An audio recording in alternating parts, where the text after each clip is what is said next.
انس کیوٹس Islamic channel پر اسلامی واقعات سننے کے لیے ہمارے چینل کو سبسکرائب کریں۔ بسم اللہ الرحمن الرحیم۔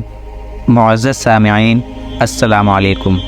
امید کرتا ہوں آپ سب خیریت سے ہوں گے۔ اللہ پاک آپ کو اور آپ کے پیاروں کو سلامت رکھے۔ میرا نام انس ہے اور میں آج آپ کو اسلامی واقعات میں سے دعصور کے اسلام لانے کا واقعہ سنانے جا رہا ہوں۔ اس سے پہلے آپ یہ ویڈیو اپنے دوستوں اور رشتہ داروں تک پہنچائیں اور زیادہ سے زیادہ شیئر کریں۔ تو چلیے شروع کرتے ہیں۔ نبی کریم صلی اللہ علیہ وسلم اپنے صحابہ کرام کے ساتھ کسی غزوے سے واپس آ رہے تھے۔ راستے میں ایک ایسی جگہ پڑاؤ کیا جہاں بہت سے پیڑ تھے۔ سب ساتھی الگ الگ پیڑوں کے سائے میں آرام کرنے لگے۔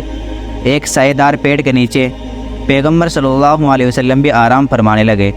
آپ صلی اللہ علیہ وسلم نے اپنی تلوار پیڑ پر لٹکا دی۔ ایک دشمن جس کا نام دعصور تھا آپ صلی اللہ علیہ وسلم کے طاق میں لگا ہوا تھا۔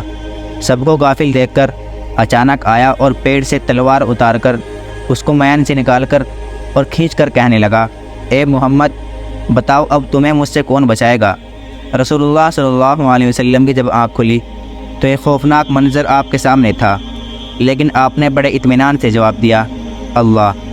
اس اطمینان کی کیفیت اور جلال بھرے الفاظ کا یہ اثر ہوا کہ دعصور کے ہاتھ سے تلوار گر گئی اور فوراً نبی کریم صلی اللہ علیہ وسلم نے اٹھا کر کھینچ لی اور فرمایا، دعصور اب تم مجھے بتاؤ تمہیں مجھ سے کون بچائے گا؟